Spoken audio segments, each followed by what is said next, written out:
After Friday, we had basically just introduced the earliest theory of cells, a lot of which was some of our footing.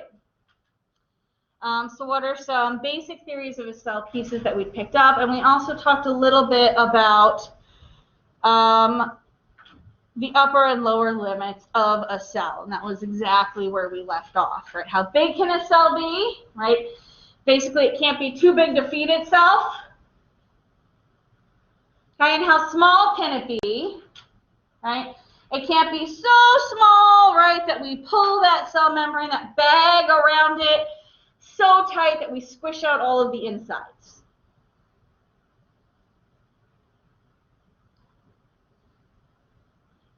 Okay, any questions about the stuff that was covered on Friday about cells?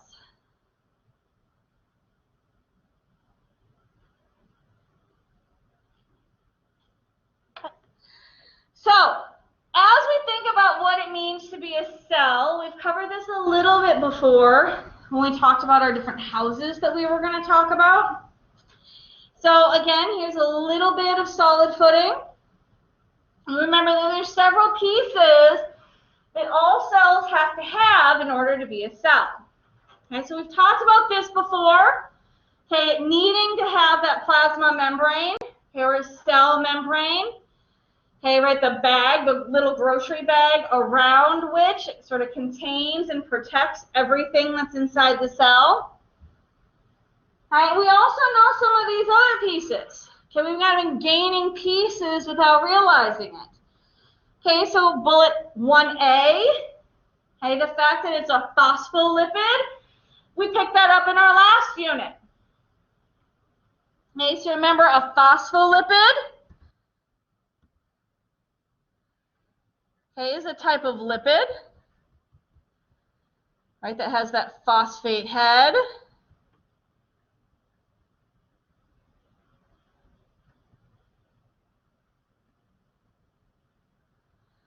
Right, and the two hydrocarbon tails.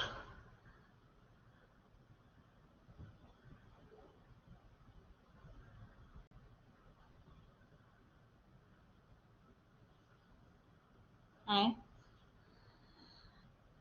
Remember, in order to make this our membrane, right, our protective barrier, our tails tuck, right? We make the little barrier, that little closet. I'm afraid. They tuck in together.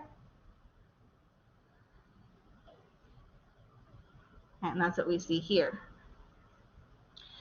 Okay, why is the phosphate head polar? Good. Remember, if something's going to be polar, there's lots of oxygen. Excellent. Okay, so then conversely, our hydrocarbon chains are nonpolar, right? So do they have a lot of oxygen? No. These are nonpolar. They do not play well, right?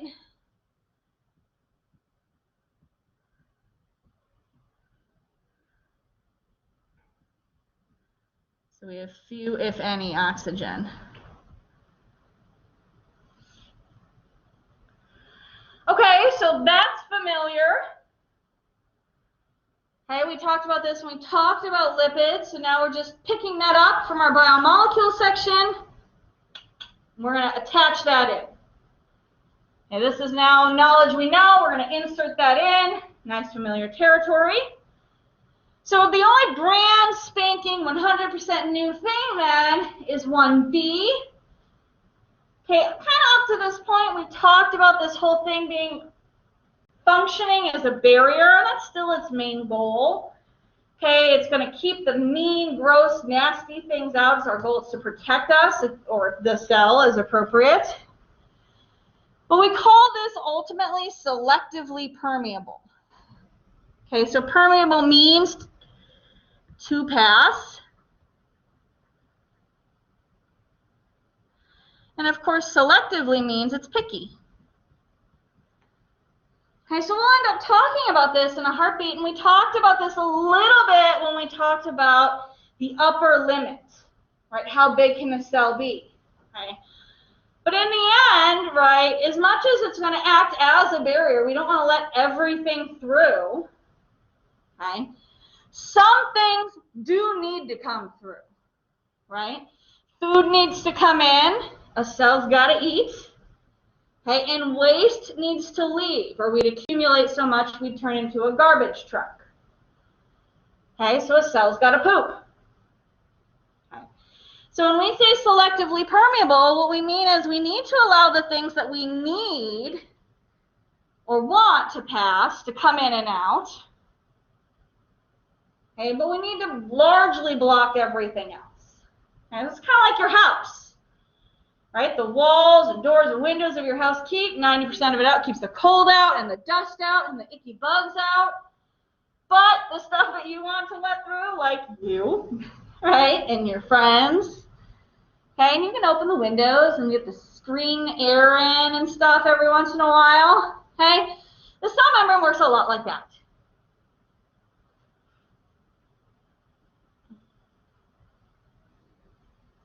Okay, so far so good.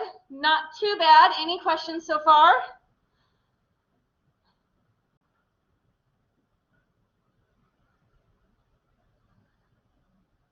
Okay, once we get inside the cell, okay, remember that we have cytoplasm. So we've mentioned this once before. So this prefix, cyto, oops, it's probably very loud on my mic, means cell. Okay, and plasm is like stuff, right, material. So literally cell material. So remember when we talked about our phospholipid membrane, do a lazy mock-up here. We said the reason that we have the two polar heads, right? Remember, polar plays well with others.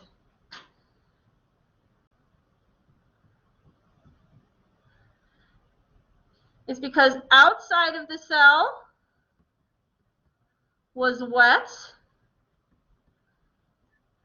And we can kind of picture why outside of the cell is wet, right? Things are wet out here, right? The water is wet. Things we touch are wet, okay? But the inside of the cell is also wet. And the reason the inside of the cell is wet is because of the cytoplasm. All right, so it's kind of this gushy density of dish soap kind of business. Okay, but what we're going to find here in a hot bit is it's fundamentally like an ocean, a viscous ocean, on which everything in the cell functions and moves upon.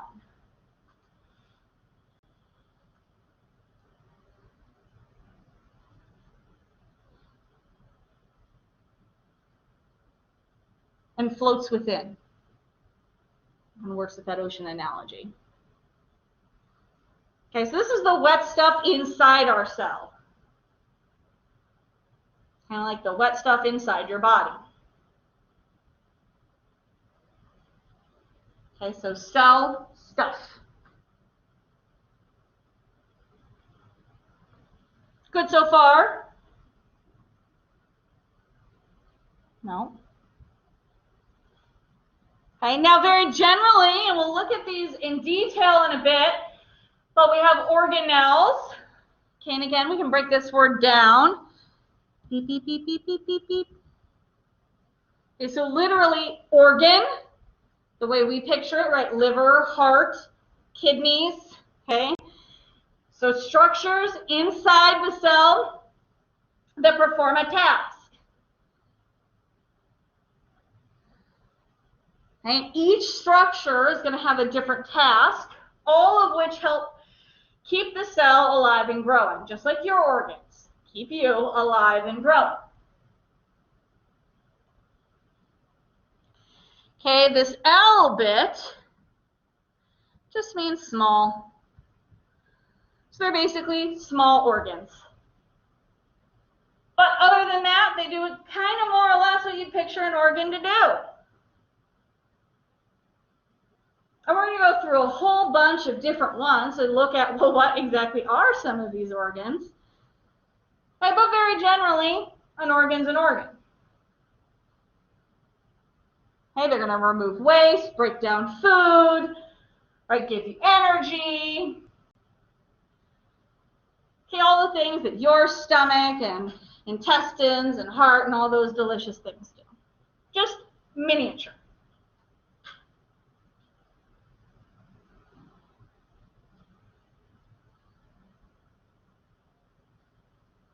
Okay, still feeling good?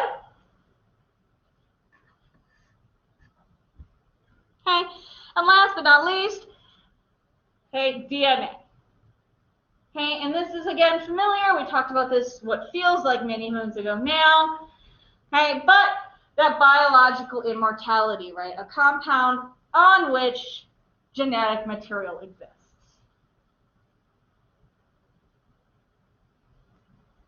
Okay, remember this can be set up in different ways, but it has to be there.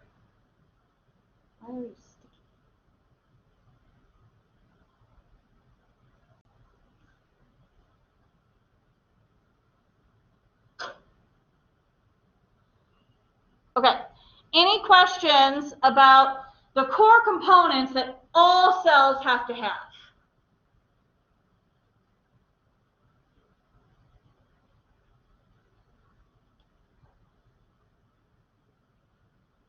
Okay, so the next thing I want to do is let's look at some example cells. Okay, and there's two major types of example cells. So we mentioned these way back at the beginning when we looked at two types of example cells, right? The really big one and the really little one. So those two types are called prokaryotes and eukaryotes. All right, so what we're going to do here is just look at, well, what does it mean to be these two types? And what are the differences between them? And then ultimately, we're going to spend most of our time talking about the eukaryotes, right? In part because there's more to them and they're more interesting, and in part because, well, that's the kind of cells we have. All right, so it makes a little bit more sense to spend more time talking about them. So these are mammal bias here. All right, so let's start by talking about the other kind first. Okay, so prokaryotic cells. Okay, so prokaryotes, we'll look at this prefix, right?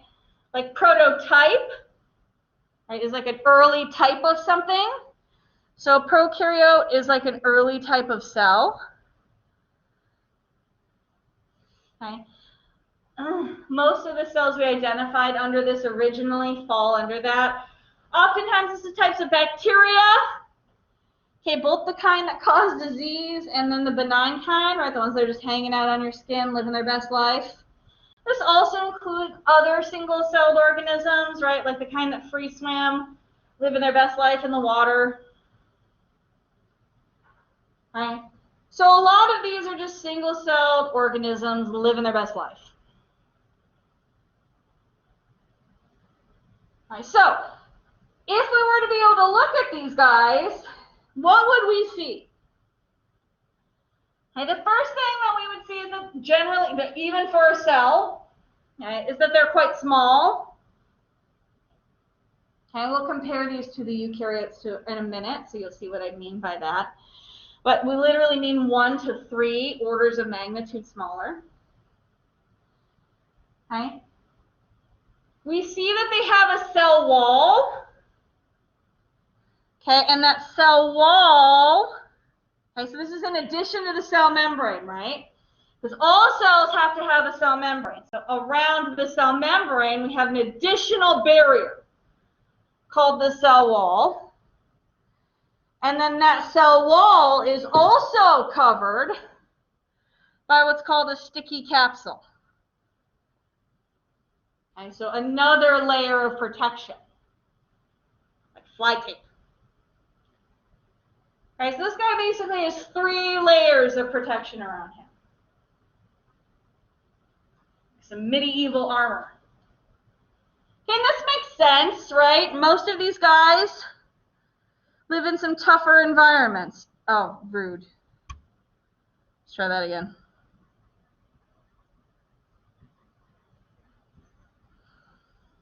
Okay, if I'm free swimming in the water, if I'm trying to live on your skin, right, and you wash your hands, okay, if I'm not a bacteria, like the bad kind, right, I'm the mutualistic kind that's living its best life with you, that's a tough life to live, even if I'm the bad kind, right, to survive anything. Okay, I'm going to need everything I can to survive, okay? So these are tools that it has to try to not degrade the second it touches something wet, okay, or the first time it encounters a predator. Okay, so we've got armor to try to survive that. Okay. These last 2 kind of go together. Okay. Well, the outside of our cell is tough and has layer upon layer upon layer of stuff. Okay. The inside of this looks a bit like a hippie commune. Okay. It's all very disorganized. Reminds me when I was a kid, I used to just like pull all the books off my bookshelves and make a big mess on the floor. And everything was just there, everywhere. My mom must have loved it. So our DNA, which we have to have, right, this is one of our core requirements, so it has to be in there. Okay, but this isn't kept all nice and tidy and in a nucleus, right? So our books aren't in a library. Okay, they're just kind of all strewn about. Hi, Professor Yanish. Hello, may I come in, please, Dr. Arnett? Sure, grab a seat. Yeah, there's quite a few of us. Last Friday, you weren't here. We were taking a test, yeah. I came in to sing happy birthday to Dr. Arnett, and she was not here. Happy birthday to you. Professor Happy Yanish. birthday to you. Happy birthday, dear Heather. Happy birthday to you. Did she give you an extra 5 points on your test because it was her birthday? Don't you think that would be a reasonable thing? Yeah. You're welcome. Thank you very much. He is very unpredictable. I have totally lost my train of thought, and obviously I'm a little bit embarrassed. So can someone help me out here? Where were we? We were talking about how DNA is it's not an organized library. Thank you. All right. So our DNA is not organized up in the library. It has to be there. So instead, it's just sort of strewn about, right? So we kind of imagine, right, the books are pulled all over the shelves, and they're just kind of spread around wherever they're fitting best. Same thing as we think about those organelles, right? And this is going to limit the kind of organelles that we can have, right? Because we can't have sort of extra barriers once we're inside the cell. So our mini organs are also not membrane bound. So we don't have a lot of structure inside. So we can only have the type of organelles that are not membrane bound. Right? So very tough on the outside, and then just like whatever on the inside. Right? We're just going to let it ride.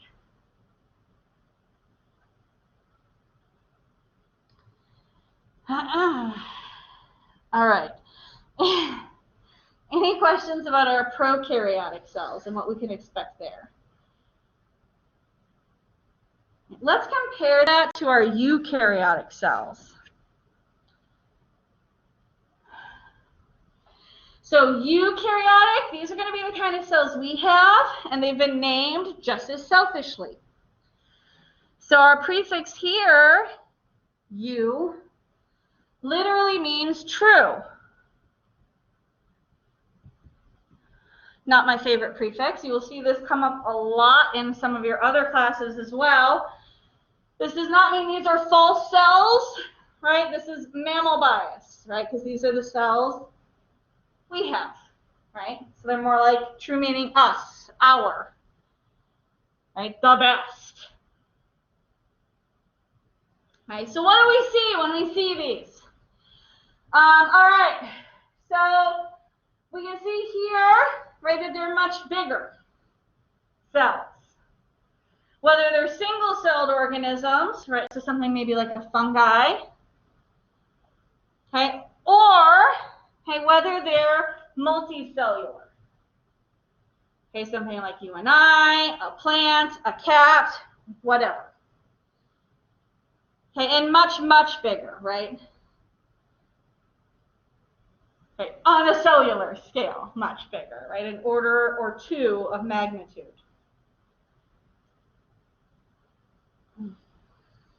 Okay. So then, what do they look like? So here, sometimes we see that we have a cell wall. So again, we still have to have that cell membrane. That's bare minimum. That's a requirement. Okay. Now, eukaryotic cells sometimes have cell walls, like animal cells do not, right? So you don't, cats don't, and that whole business. Plant cells do, right? Trees do, daisies do. Okay, that's what gives them some of that structure, or helps. Okay, so that's going to be similar, but here's the key. That cell wall is going to be a lot different, and it's not going to have this extra layer of armor that we saw in our prokaryotic cells. Okay, and that makes a little bit more sense to us, right? Because these tend to be multicellular. So most of the time they can get away with being less tough.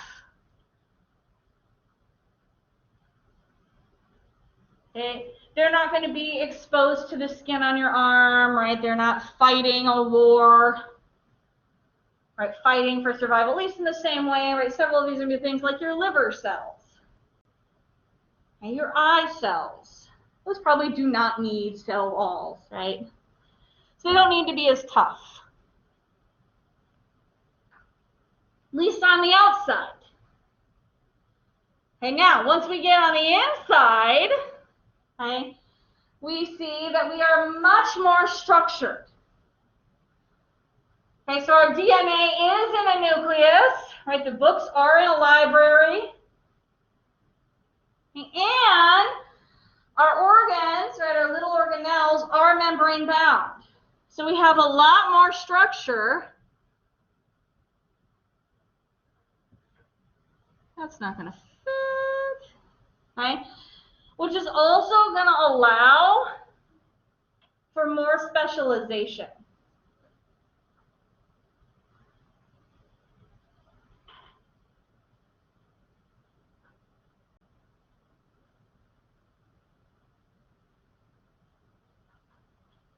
Right, because there's more different types of organelles that we can have now.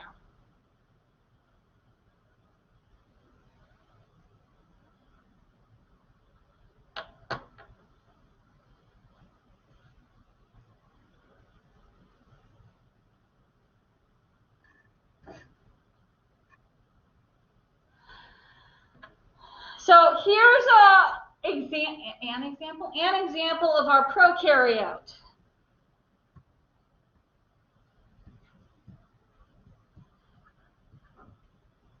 All right, and how do we know that? So if we look on the outside of this thing,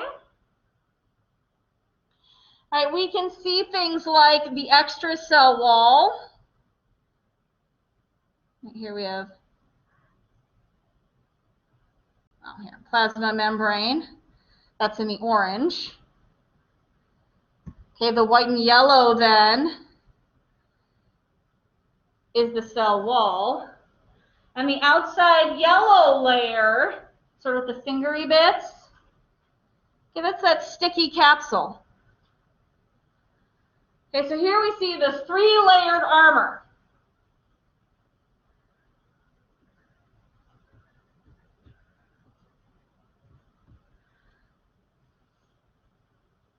So that's giving us the idea, okay, here we have that prokaryote, right? This is reinforced when we look inside, right? Inside looks like a hot mess express.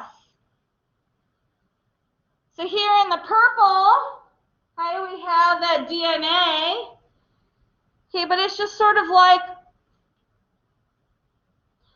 your mom's old sewing kit when the threads get pulled off the spool and there's kind of become a knotted mess at the bottom. Yes, the thread's in there.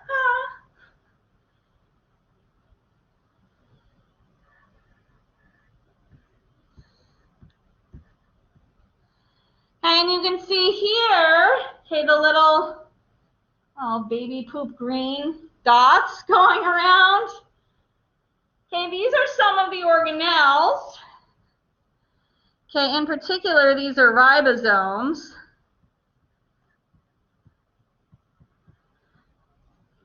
Okay, but the key is we have some organelles. They're not huge or defined. We can clearly see there are large membranes around them. They're not structured or organized, but they're there. Okay, so this is checking all of our boxes that let us know, well, here's our prokaryote. Let's compare that to our eukaryote.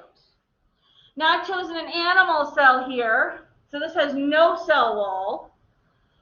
And so we can immediately see the difference in thickness, right? The difference in that armor layer. Okay, so we still have a plasma membrane. Oops, every time, man. Okay, we still have to have that, right? That was a base requirement. But we can see how much thinner that looks compared to the last cell we just saw. Okay. Now the cell overall is much larger. Okay, if we look at the purple stuff, okay, there's our DNA again. Instead of being just strewn about wherever it feels like, okay, this is being kept in one specific area of our cell. Okay, and we can see, it's even in this nice little library. Okay, so we're seeing clear structure, clear organization. Now, as we look at the rest of the cell, okay, we still see some of those like baby poop green dots. Okay, so we do have non-membrane bound organelles here. Okay, but we also see lots of other stuff. Okay, with very clear structural edges. Okay, all membranes, right? So we have a lot of very clear structure and organization going on in this particular cell. Okay, and this is iconic or normal for what we would see in a eukaryotic cell. Okay, so lots of folds, lots of membranes. Okay, and we'll see even under here, right, there's even more structure that holds this whole thing together.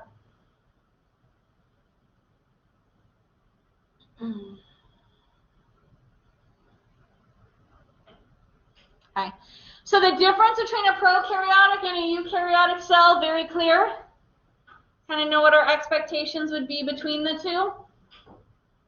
Big versus little, structured versus unstructured, right? Armored versus non-armored.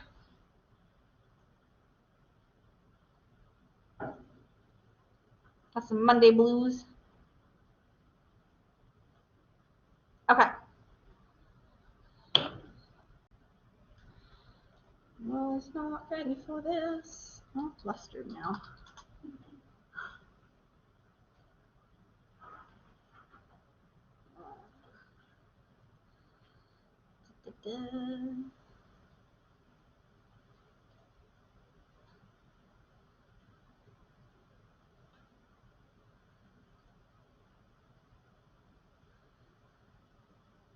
All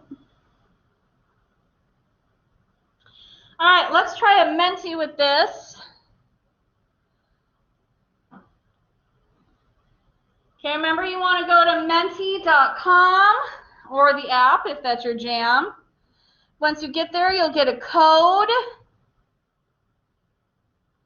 76, 10, 18, and 9.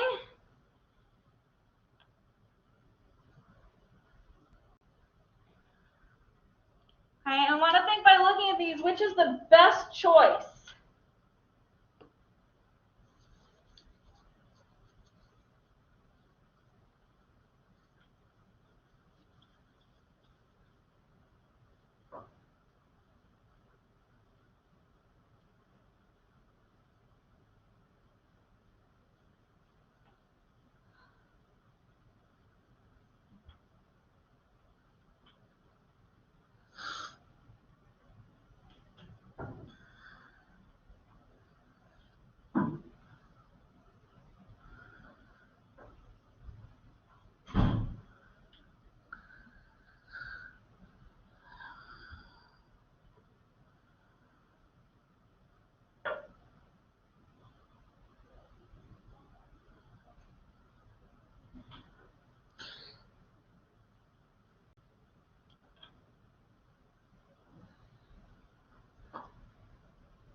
Okay.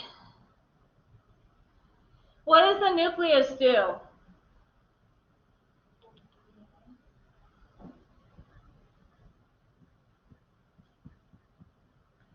Right, holds and organizes our DNA. Okay, what about a cell membrane?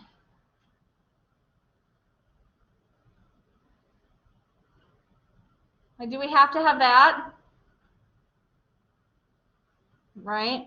So we know this can't be it, right? All cells have this.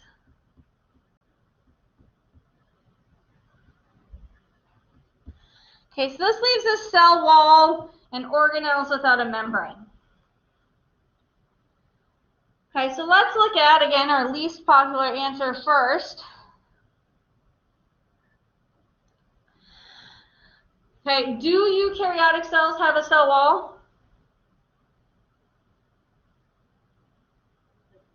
They can, right?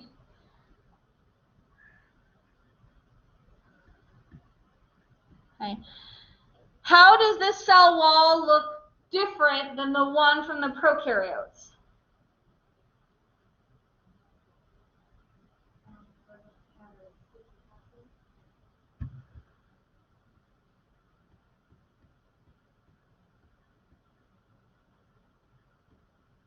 Good.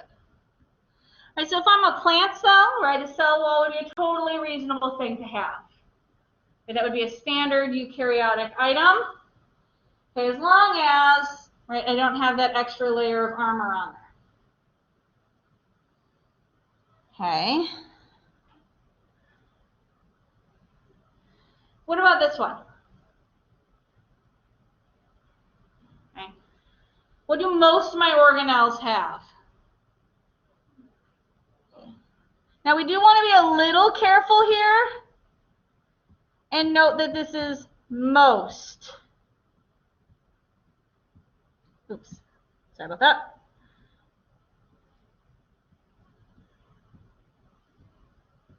All right, so this is our good answer. Okay, this is a big distinction we made, right? Only prokaryotes can't have organelles that have membranes. Okay, eukaryotes, most of them will have. Okay, now they will also have some that do not, right? We saw those, right? The little baby poop dots, those are in both. Okay, but it's not a feature. Okay, most of them will be the other kind, and they're the only ones that can have the other kind.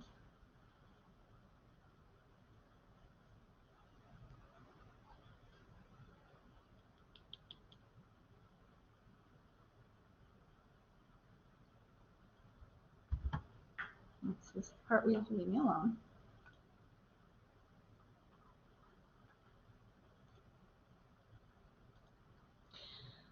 Okay. So what we're going to do for the rest of this is what I call the tour of the cell. So we're going to kind of miniaturize ourselves down, and we're going to start at the very center of a eukaryotic cell. Right? Remember I said we're going to focus on the eukaryotic cell, let our mammal biases feed our interest. This is the kind of cell we have, and so what we want to do is follow our cell from the inside out. Okay? And what we want to do is really know the journey. Okay? And we're going to focus on some specific goals as we go through the journey of where are we going at each step. So what is the point? Okay, where am I going? What am I doing? Okay, so kind of think of this as a tour, and it's a really good way to study this material.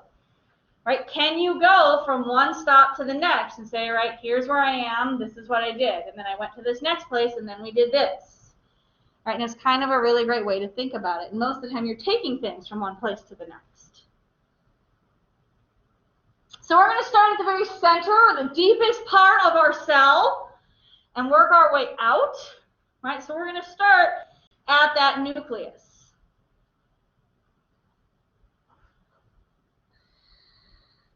Right, so the nucleus really is the command center, or I like to keep calling it the library, okay, of the cell, right? Because it contains all of the information that the cell has or could need, right? Because it has DNA. Okay.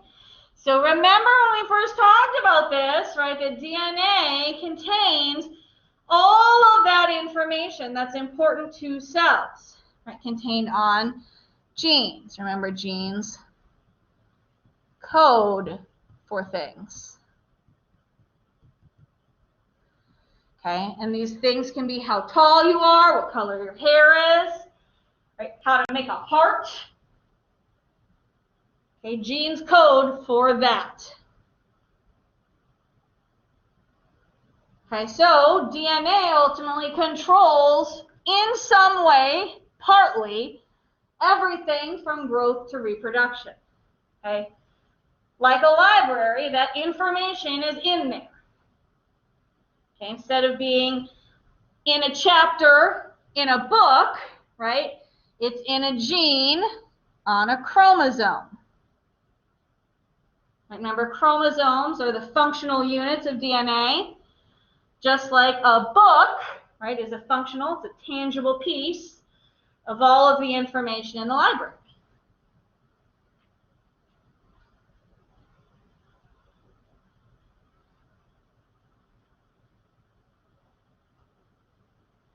Okay, so when I need information, I would go to the library, read a book, get that information. You can take information with you. Same thing when we're in a cell, right? When they need information, they go into the nucleus. They're going to go to a chromosome, aka a book, and find a gene, aka a chapter, okay, to get that information. Very specific, right? A chapter is a very specific piece of information. Okay, with me so far? Okay. Ultimately, our nucleus is surrounded by the nuclear envelope, right? Here's our membrane. Remember, a membrane is just a wall or a barrier. It's the same thing here.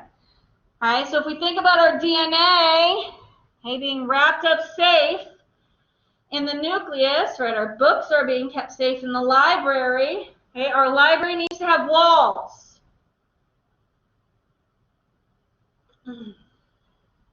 Okay, so these walls, their goal is to keep all of that DNA, that biological immortality, safe and protected. Okay. Remember that this is all of the information that the cell has. How to grow, how to reproduce, okay? How to make a heartbeat, All right, so we cannot have that get damaged, altered, or destroyed. Okay, so this is what the nuclear envelope does. Literally, library walls, right, that covers and protects it, so stuff just floating out in that wet cytoplasm can't just come in and eat it away. Okay? It's a restricted library. Only certain things have access. Very, very safe information. One of these days, there we go. I will do this without randomly flipping pages.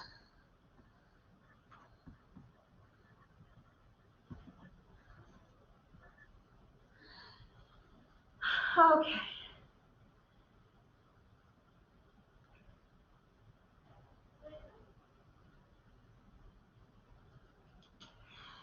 All right.